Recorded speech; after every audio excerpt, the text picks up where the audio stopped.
시청자 여러분 안녕하십니까. 더불어민주당의 새로운 당 지도부 선출을 위한 지역 경선이 오늘 서울을 끝으로 대단원에 막을 내립니다.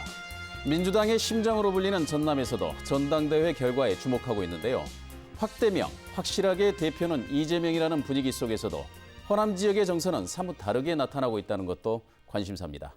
일요 포커스에서는 오늘 민주당 전당대회 이후 정치 전망과 호남 정치 지형의 변화 등을 집중적으로 논의해보는 시간 마련했습니다. 이 자리에 신임 민주당 전남도당 위원장이시죠. 신정훈 국회의원 모셨습니다. 네, 안녕하십니까? 네, 안녕하십니까? 네, 먼저 전남도당 위원장 추대되신 거 축하드리겠습니다. 네, 감사합니다. 예, 먼저 취임 소감 먼저 말씀해 주시죠. 예, 우선 무거운 책임감을 느끼고요. 또 우리 어려운 시기에 전남도당을 맡은 만큼 민주당의 위기 극복에 최선을 다하겠고 또 우리 지역민들의 어려운 민생에도 힘이 되는 도당이 될 수 있도록 노력하겠습니다. 성원해 주신 모든 분들께 감사드립니다. 네, 알겠습니다. 지금까지 민주당 전남도당 같은 경우는 경선도 있었고 단일 후보인 경우도 있었고 그렇게 하는데 이번처럼 이렇게 추대라고 하는 표현, 합의 추대 이런 표현을 들어보는 거는 참 오랜만이 아니라 제 기억에는 좀 생소한데 이런 경우가 가끔 있었습니까? 네, 그런 경우 또 경선을 하는 경우 가끔 있었는데요. 네네. 이번에는 특별하게 이제 우리 민주당이 대단히 어려운 시기에 당원들과 지역의 총의를 모아서 이런 위기 극복에 매진하는 모습을 좀 보이자. 네. 경선 자체도 그 자체로서 나쁜 것은 아니지만 그래도 이 어려운 상황에 우리가 함께 마음을 모은다 하는 취지에서 9분의 의원님들께서도 동의해 주셨고 여러 당원들의 성원이 있었기 때문에 가능했다 이렇게 생각합니다. 한데 이 추대를 하시는 걸 보면은 이제 한데 이렇게 똘똘 뭉쳐서 한 가지 정책적인 방향으로 정치 지향점을 두겠다라고 하는 측면에서는 좋아 보이는 그런 현상으로 보이기도 합니다. 네네. 전임 김승남 위원장 같은 경우도 이제 도당 위원장으로 단독 후보로 나오셔가지고 열심히 하시고 저희 목포 MBC에도 가끔 출연하셨거든요. 현안이 있을 때마다 이슈로 많이 출연하셨기 때문에 신정훈 위원장께서도 자주 앞으로 이렇게 시청자들을 뵙고 정책을 설명하고 하는 그런 기회가 있었으면 좋겠습니다. 네, 그렇게 하겠습니다. 예, 알겠습니다. 네, 민주당 전남도당이 해야 될 일이 참 많은 것 같습니다. 지금 현안이 물론 전당대회 국면이긴 합니다만은 전당대회가 끝나고 난다라고 하면 굉장히 많은 건데 향후 계획은 어떤 계획을 갖고 계십니까? 우선 전남도당 그리고 또 민주당에 대한 국민과 도민들의 기대는 여전히 굉장히 좀 갈증이 많은 상황이죠. 잘 아시다시피 전남도당이 지역민들의 목소리에 또 귀 기울이고 또 민생의 문제에 대해서 굉장히 좀 더 능력 있는 그런 도당이 되어야 된다 이런 목소리가 아주 많습니다. 이번 도당 개편을 통해 가지고 우리 도당은 우선은 도민과 당원들의 목소리에 귀 기울이고 그분들의 정치적인 참여와 또 의견들을 존중하는 그런 어떤 도당이 되도록 하겠습니다. 더 나아가서는 이제 우리 도당이 지역의 당원들의 정치적 역량과 더불어서 지역의 미래를 짊어지고 나갈 그런 정치 지도자를 잘 키워내는 노력을 또 해 나가겠습니다. 아울러서 지역민들의 민생에도 유능한 그런 어떤 도당이 되도록 그렇게 하겠습니다. 알겠습니다. 방금 그 지역의 차세대 리더들 키워내는데 노력하시겠다 이렇게 얘기를 했는데 지난 지방선거 때 이렇게 나왔던 비판들을 상당히 염두에 두시고 이렇게 하시는 말씀으로 보이는데요. 이 여성 청년 정치인을 육성하는데 굉장히 미진했다. 그것이 반발로 나타났고 무소속의 대거 당선 이런 부분들로 나타났다. 이런 부분에 대해서도 일정 부분 책임감을 느끼고 하시는 말씀이시죠? 기본적으로 도당이 지금까지는 그냥 당무를 집행하는 행정조직이었다 이렇게 느껴지는데요. 이제 앞으로는 도당이 도민과 또 이 당원들의 정치적인 욕구, 참여 그런 것들을 위한 플랫폼 역할을 하겠다 이런 생각을 가지고 있습니다. 도민들의 정치적인 어떤 참여를 할 수 있도록 그런 분위기를 만들고 여건을 만드는 노력을 해 나가겠고요.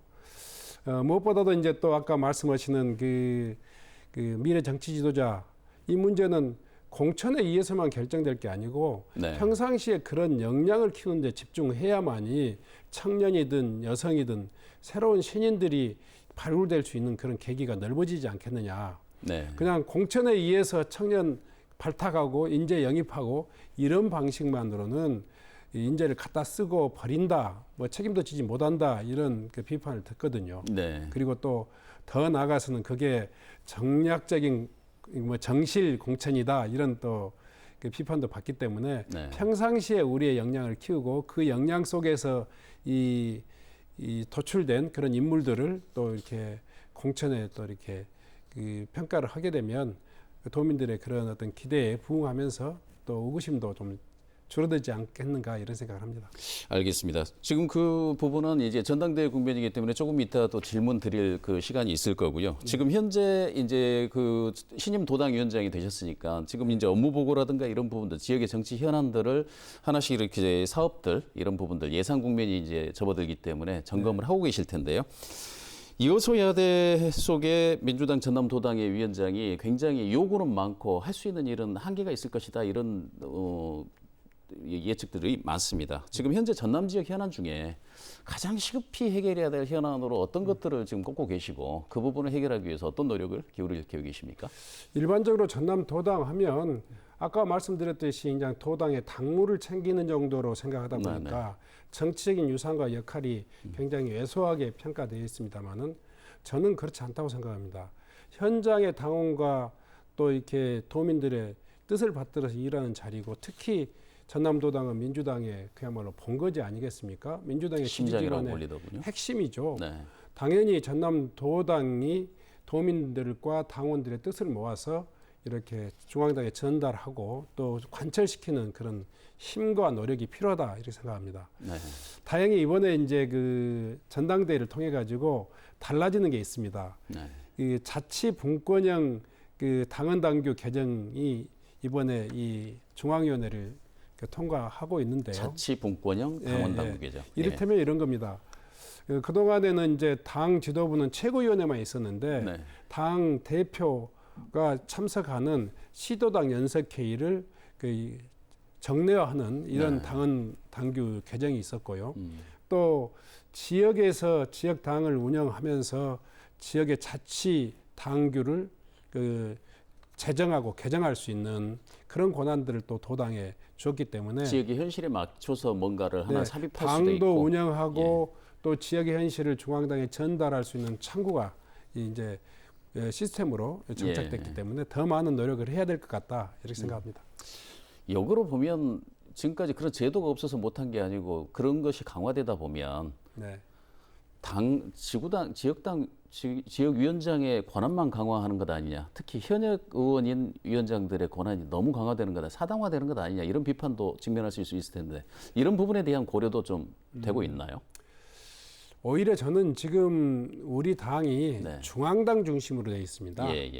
모든 그 당의 당무 활동이 중앙당 여의도를 중심으로 이렇게 진행되고 국회를 중심으로 진행되다 보니까 지역민들과 당원들이 이 당의 자기의 그 의사들을 관철시키거나 또 전달할 기회가 굉장히 적습니다.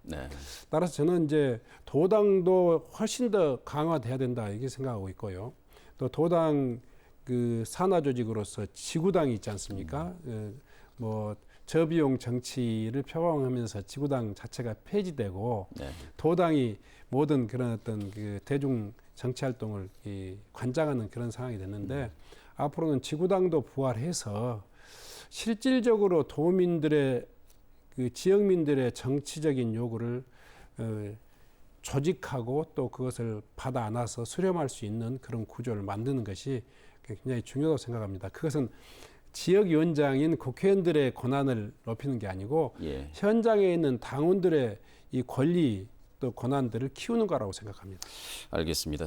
지금 그 전남 지역의 예산 현안 사업들이 많이 진행이 되고 있는데 지금 일제히 그 이른바 이 국민의힘의 서진 정책 이렇게 해서 전체적으로 이렇게 여당 쪽에 이 창구가 개설을 하려고 노력들이 많습니다. 물론 이제 그 현재 구도가 그렇게 돼 있으니까 그럴 수밖에 없겠는데 지금 전남 지역 현안 사업에 대한 예산 확보 지금 순조롭게 진행이 되고 있습니까? 뭐 여소야대 뭐 전국이고 또 우리가 야당 지역으로 또 바뀌었기 때문에 상당히 어려움은 예상됩니다만은 이번에 이제 그 예결위가 구성되고 또 새로운 지도부가 만들어지면 철두철면이 민주당이 전남을 챙기는 그런 어떤 그 정당이다라는 인식을 가질 수 있도록 최선의 노력을 다하겠습니다. 뭐 최근에 우리 당 지도부가 이 광주에서 호남권 최고위원회를 개최하면서 우리 지역의 현안들을 챙기는 노력들을 좀 보였는데요. 앞으로 최고위원회뿐만이 아니라 그 도당 또 시도당 연석회의라든가 다양한 경로를 통해서 우리 지역의 그 현안들이 챙겨질 수 있도록 최선의 노력을 다하겠습니다. 알겠습니다. 지금 그 전남의 현안 사업 중에 이제 몇 가지 사업들을 여쭤보겠습니다. 가장 핵심이 되는 것이 이제 광주 군공항 이전 문제가 지금 답보 상태 아니겠습니까? 네. 그런데 이 부분은 전체적으로 보면 광주전남연구원에서 특히 광주시에서 2021년까지 무조건적인 통합을 주장을 했고 그래가지고 그 용역까지 발주돼 있는 그런 상황인데 어느 순간에 다시 이렇게 패키지 형태로 다시 돼 있고 지금 기부대 양해 방식의 현재 군공항 이전 사업에 이 중앙 정부가 이 부분을 개입해서 개선을 해달라라는 게 이제 광주시의 요구로 가면서 굉장히 답보 상태에 돼 있는 것 같습니다. 도당위원장으로서 이 부분 어떻게 지금 풀어나가실 계획이십니까? 우리 당에서는 그 기본적으로 특별법을 통해 가지고 이 광주 군공항 문제를 정부 주도로 잘 해결할 수 있도록 그렇게 하겠다 이렇게 이야기하고 있습니다. 우선 이제 그 민간공항 통합 문제는 이미 지역 내에서 합의된 사항이기 때문에 예정대로 추진될 수 있어야 되는데 거기에 지금 군공항이 걸림돌이 되고 있지 않습니까? 시한이 넘었다는 것이 지금 이제 쟁점인 것이죠. 네. 그래서 시도당 간에는 이 민간공항 통합 운영에 대한 서로의 어떤 노력을 해야 될 것 같고요. 중앙당에서는 아까 이야기했던 걸림돌이 되고 있는 군공항 이전 문제에 있어서 특별법을 통해서 정부가 주도적으로 이 해결할 수 있도록 그렇게 해 나가겠다 이렇게 이야기하고 있습니다.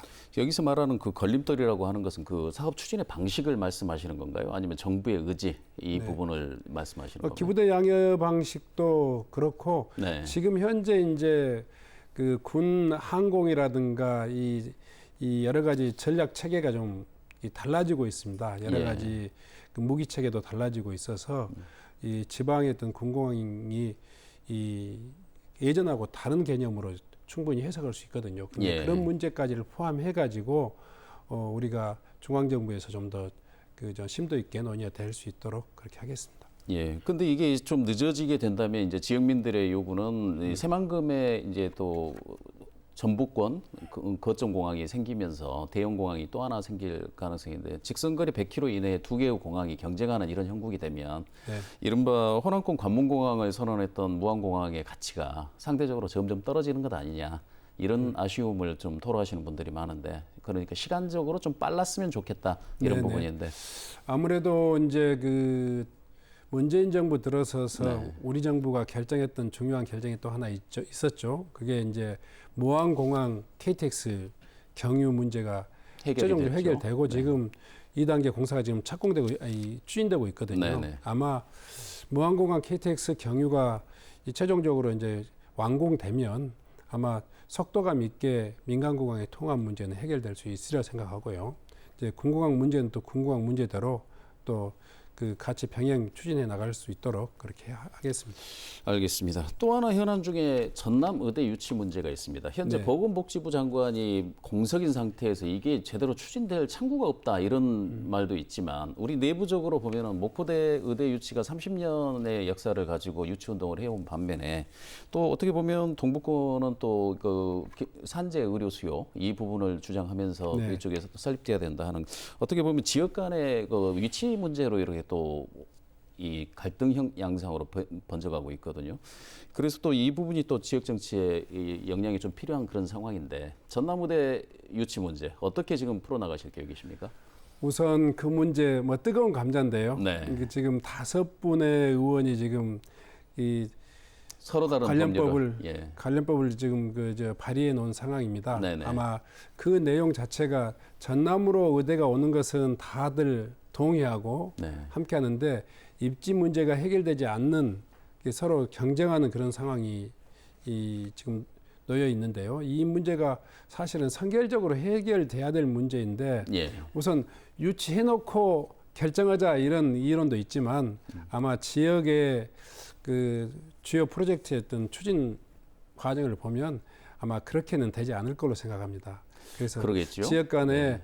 정말 그 좀 머리를 맞대고 먼저 우리 내부에서 해결할 건 해결하고 중앙정부가 또 거기에 뒤따라서 이 국립의대 문제를 해결할 수 있도록 그렇게 노력해 나가는 것이 그 뭐 현명한 방법이 아닐까 생각합니다.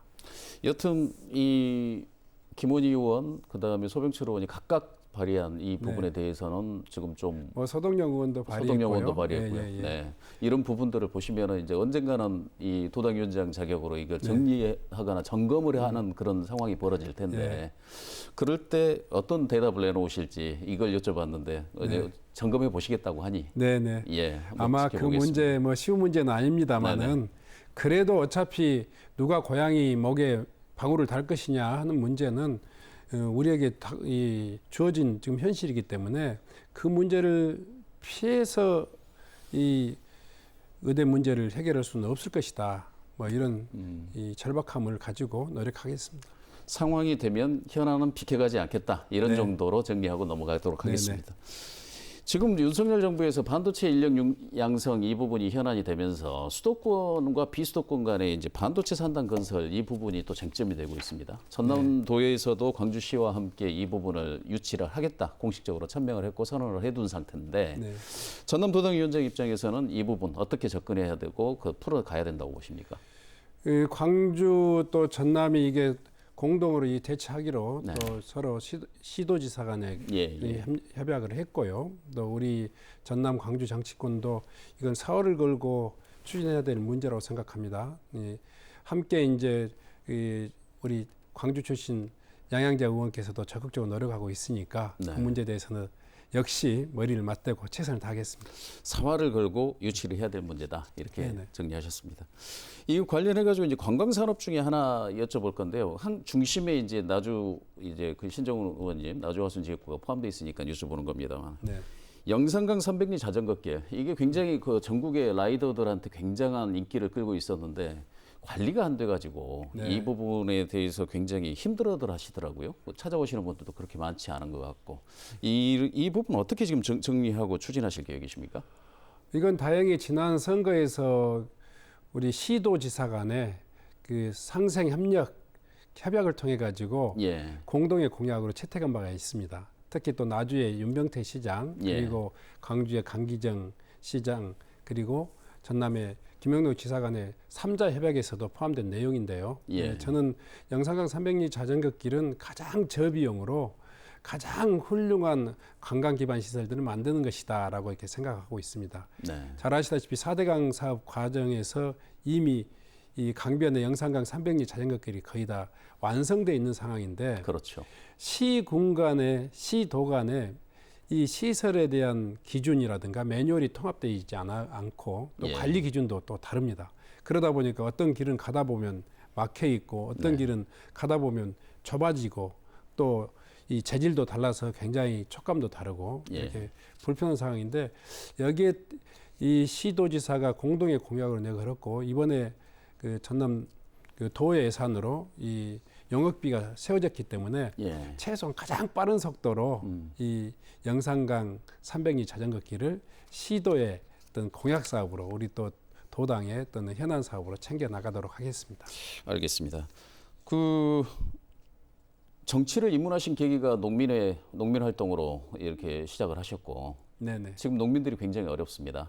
쌀값이 폭락해서 이른바 농민들의 기본 소득이 위협받는 이런 지경이 됐는데 지금 이번 주부터 광주 전남 농민들도 이제 대거 항의 운동을 벌이고 그렇게 하겠다는 것 아니겠습니까? 자, 오랫동안 농업비서관, 청와대 농업비서관도 지내오셨고 농정이라든가 이런 부분에 연구를 많이 해오신 분으로서 이 쌀값 문제, 지금 현재 상황 어떻게 진단하고 계십니까? 굉장히 어려운 상황입니다. 일단은 쌀값이 아까 말씀하신 대로 우리 그 농민들의 생명선이고 또 지역 경제 아주 근간입니다. 문재인 정부 시절 우리 김영록 지사의 도정보고를 보면 그 성과 중에 하나로 도민의 소득이 증대됐다 이런 이 보고를 제가 본 적이 있는데 그 주된 요인은 적정한 쌀값이 유지됐기 때문에 가능했던 내용이라고 생각합니다. 지금 윤석열 정부 들어서 지금 6개월, 한 100일 겨우 100일이죠. 지났는데 네. 지금 이 과정에서 쌀값 관리가 제대로 안 돼가지고 쌀이 아마 40년 역사상 가장 큰 폭으로 폭락이 된 상황입니다. 그래서 이 문제가 지금 단경기, 그러니까 지금 그 7, 8월 달 이 가격이 문제가 아니고 바로 이제 9월, 10월 달 새쌀이 나오는 이 예. 그 추락기가 지금 직면에 있는데 내년도 쌀값에 연계된다면 농민들의 이 소득은 물론이고 지역의 어떤 그 경제에 심대한 타격이 있을 것이다. 그래서 저희 민주당은 이 문제를 해결하기 위해서 어떤 당론으로 이 문제를 해결하기 위해서 최선의 노력을 다할 것입니다. 특히 우리 도당에서는 우리 지역의 가장 현안 사업으로 윤석열 정부의 쌀값 정책을 바로 잡아서 쌀값이 정상화될 수 있도록 최선의 노력을 다하겠습니다. 그러면 위원장님 보시기에 윤석열 정부의 쌀값 정책은 뭐라고 보십니까?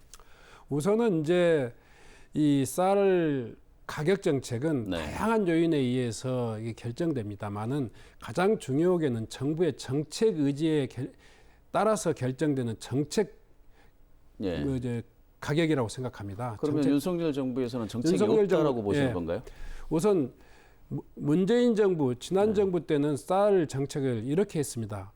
일단은 그 수요와 공급의 예측에서 물량이 남아돌 때는 선제적으로 시장에서 남아도는 양을 시장 격리를 했죠. 그러니까 수확기에 쌀값이 결정되는데 수확기에 남아도는 쌀을 격리를 시키다 보니까 쌀값이 그 정상적으로 운영이 됐습니다. 그런데 그리고 또 하나는 문재인 정부 때는 그 남아도는 예측되는 양들을 줄여내기 위해서 생산 단계에서부터 그 배 재배 면적을 조정을 했습니다. 이를테면 타작물 재배라는 그런 방식을 통해 가지고 3만 헥타에서 5만 헥타 정도, 그러니까 쌀 양으로 보면 25만 톤 정도를 이 감량을 시켰던 것이죠. 그래서 가을철에 쌀 대란이 한 번도 없이 정상적인 가격 20만 원대를 유지하면서 이 안정적으로 운영이 됐는데요. 지금 이번에 윤석열 정부 쌀값 정책의 가장 특징은 뭐냐면 사전적인 선제적인 시장 격리가 아니라 사후적인 시장 격리. 그러니까 굉장히 늦장 대응을 하고 있고요. 두 번째로는 쌀 가격, 매입 가격을 정사적인 시중 가격으로 이 매입하는 것이 아니고 소위 말 최저가 입찰 방식으로 이 매입을 하다 보니까 당연히 쌀값 하락 경쟁이 시작된 거죠. 그래서 쌀값이 하염없이 지금 떨어져 가지고 22만 원 한 쌀값이 21% 정도 그 폭락해 가지고 지금 한 17만 원대인데요. 앞으로 이렇게 가면 16만 원대까지 떨어질 것이다 이렇게 생각하고 있습니다. 이로 인한 전남도의 그 소득 감소, 농업인들의 소득 감소는 약 4,800억에서 한 5,500억까지 이 전망되고 있는데 이런 문제들이 이 올 가을까지 계속될 수는 없지 않겠습니까? 지금 그 이제 이 취임한 지 100일 된 정부가 이걸 다 했을 리는 없고 지금 이게 문재인 정부에서 보면은 타작물 재배 이 부분이 일몰에 끼쳐가지고 일몰로 해가지고 사라지면서 전국의 평균적인 논 재배 면적이 70만 헥타르 있을 때 가장 최고가를 기록했던 쌀값이 지금 현재 조사를 해봤더니 73만 헥타 정도까지 늘어났다는 것 아닙니까? 그러면 그만큼의 소득을 농민들은 어디선가를 받아와야 되고 하다 보니까 쌀밖에 없었다. 그 지점이 굉장히 곤란한 질문인데 시점이 이 문재인 정부에서 시작이 됐는데 왜 이런 상황을 문재인 정부에서는 예측하지 못하고 이 정부에서는 도대체 어떤 스탠스를 가지고 가길래 쌀값이 여기까지 왔을까라고 하는 그 질문이었고요. 2020년도 그러니까 생산 조정을 하면서 적정 재고미 또 적정 수급이 잘 유지됐는데 2020년도에 쌀이 좀 흉작이 들었습니다.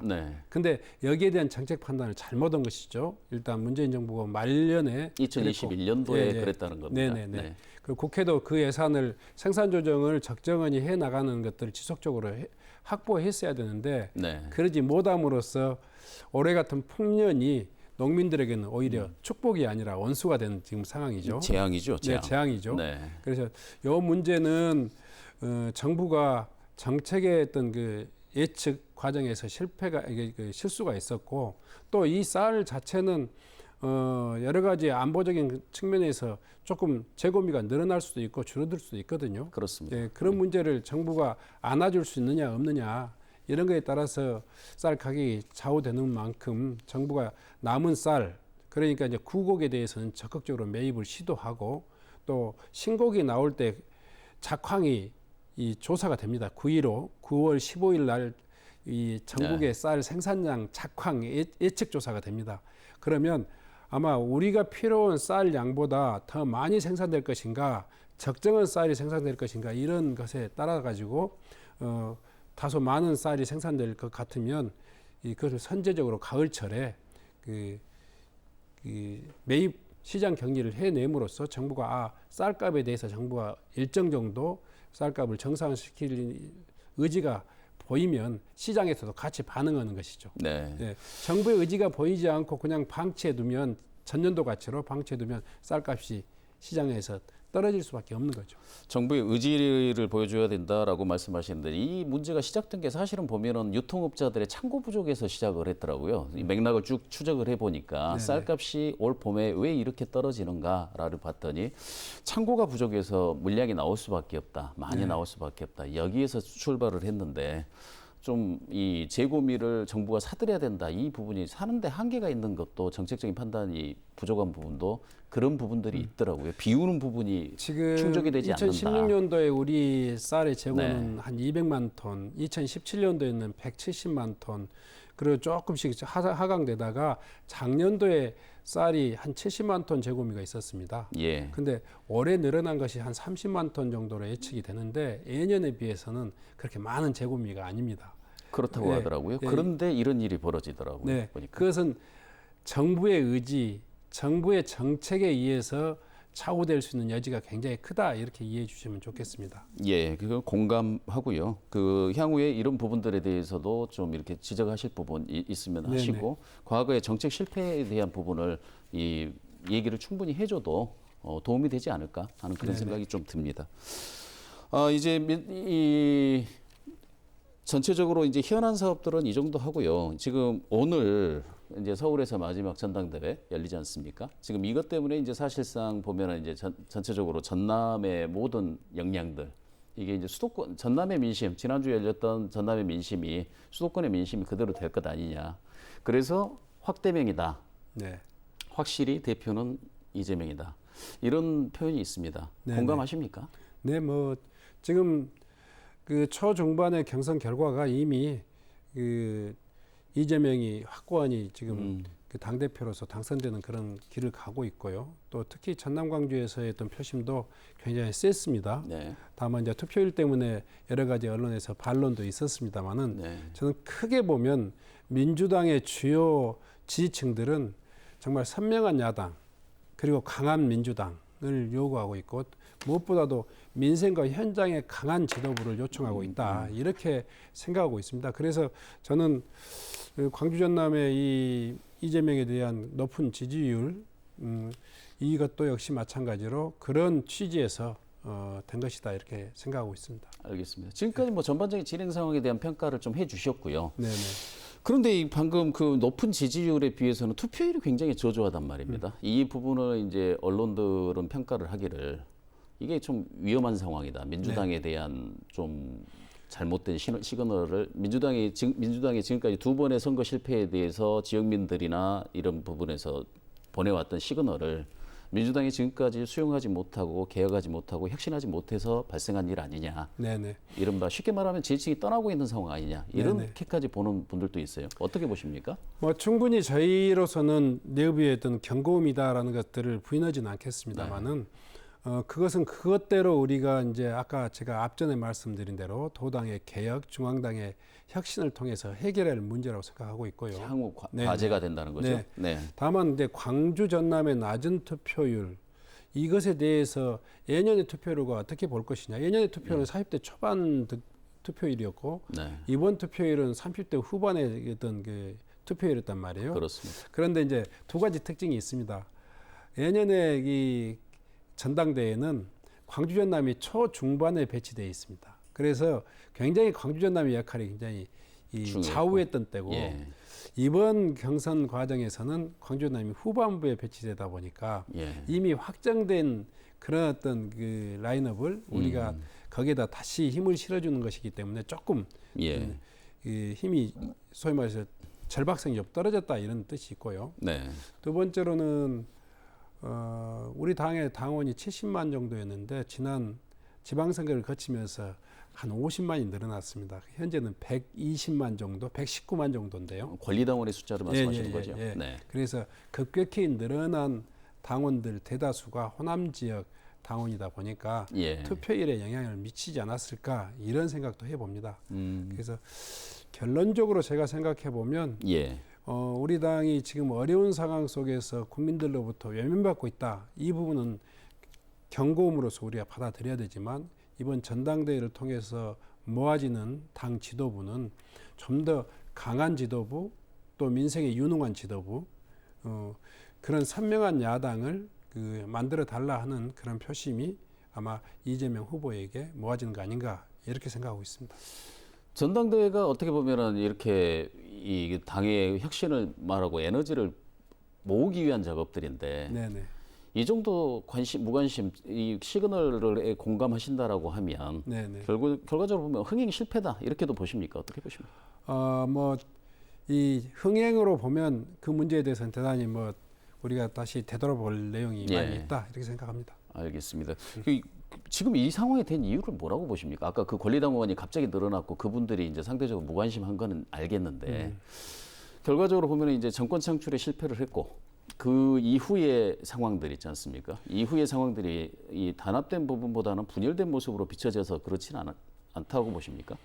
저는 우리가 사실 1년 전만 해도 집권 세력이 있지 않습니까? 네. 여당이었고 또 국민들은 그 여당에게 덧붙여서 180석이라는 그 압도적인 여당을 만들어줬잖아요.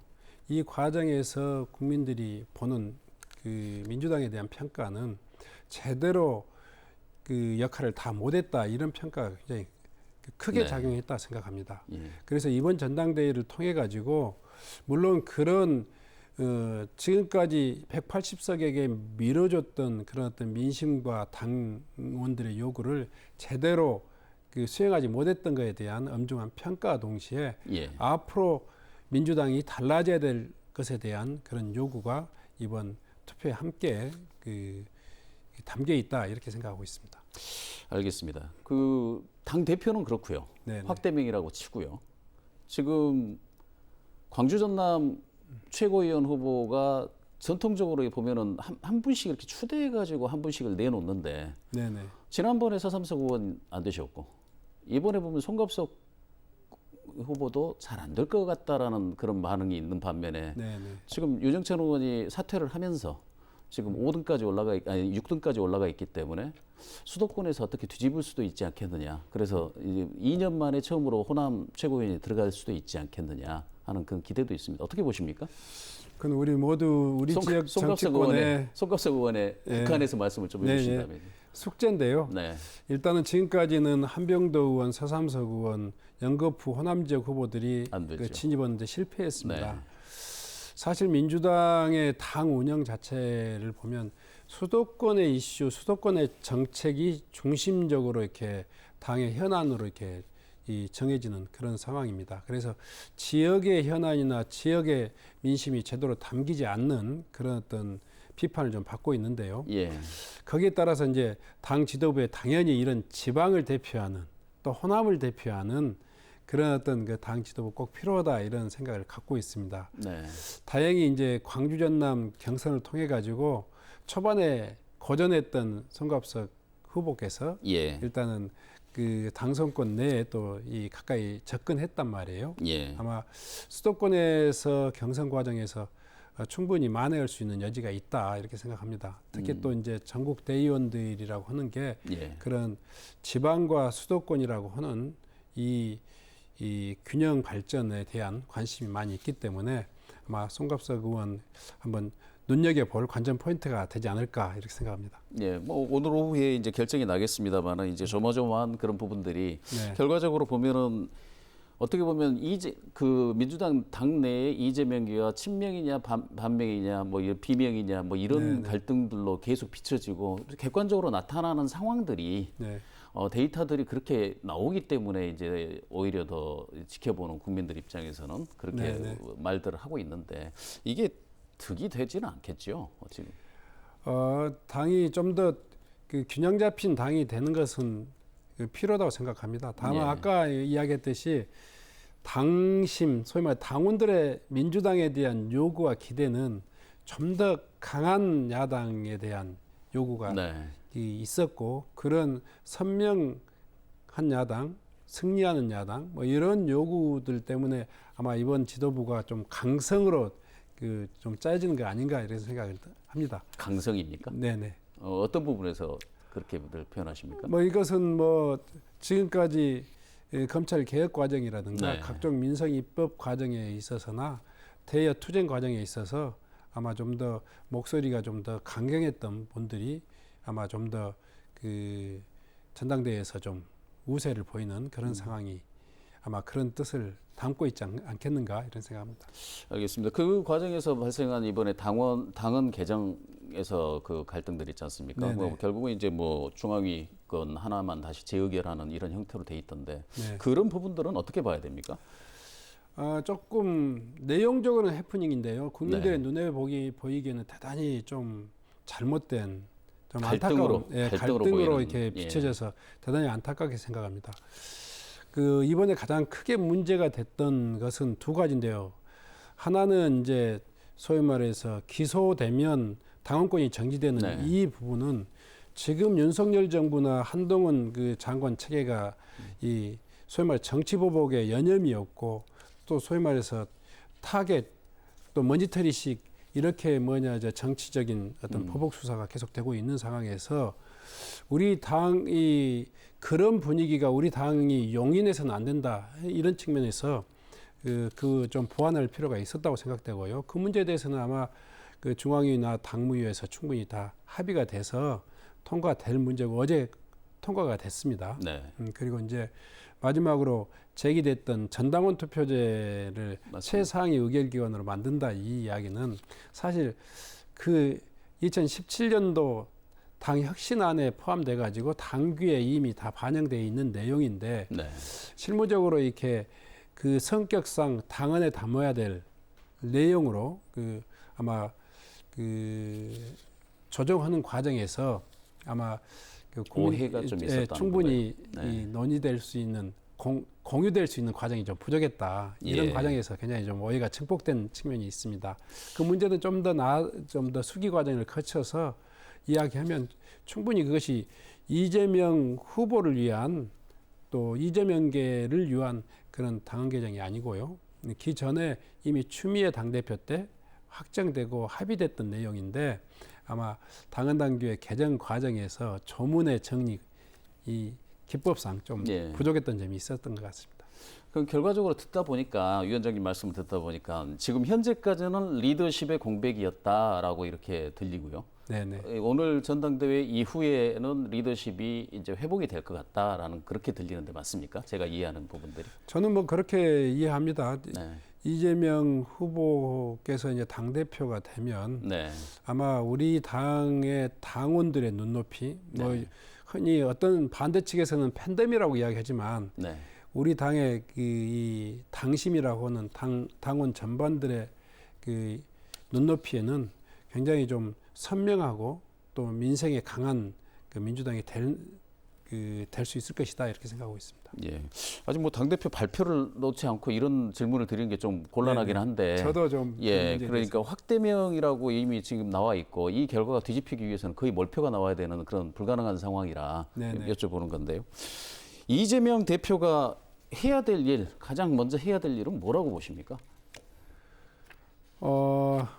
리더십에 대한 부분들을 회복은 하는 본인이 지금까지 강조해왔던 거를 실행을 하려고 하실 텐데 핵심적으로는 윤석열 정부의 지금 폭주 그러니까 소위 말해서 무능도 있고 또 전혀 상식에 맞지 않는 사적인 채용 그리고 또 내로남불 소위 말해 전 정권의 이 뭡니까 공공기관 기관장에 대해서는 탄압을 하면서 네. 또 자기 이 정부에서는 또 소위 말해서 임기가 보장돼 있는 그런 어떤 그 공공기관장들을 또 이렇게 사정하거나 이런 여러 가지 민주주의를 위협하는 이 문제에 대해서 예. 아마 가장 먼저 그 제동을 걸고 또 분명하게 그 제지할 수 있는 그런 정치적인 역량을 좀 보여야 될 것이다 이런 생각이 들고요.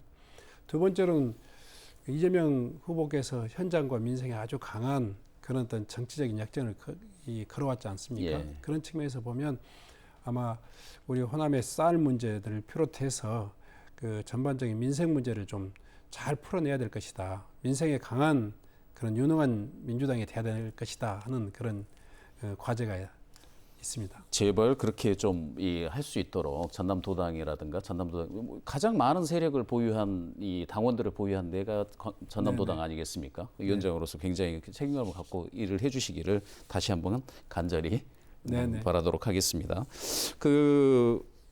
한 가지만 여쭤보고 싶은 건데요. 네. 이거는 이제 그 저희 인터넷 홈페이지라든가 질문들이 굉장히 그 우리 지방선거 끝난 뒤에 굉장히 많이 왔던 질문들이어서 그러는데 어떤 정당이 선거에 2번을 연달아 이렇게 졌을 때, 물론 이제 국민의힘은 그 이전에도 많이 지기는 했지만 어떤 처절한 반성과 이 개혁이 필요하다고 보십니까?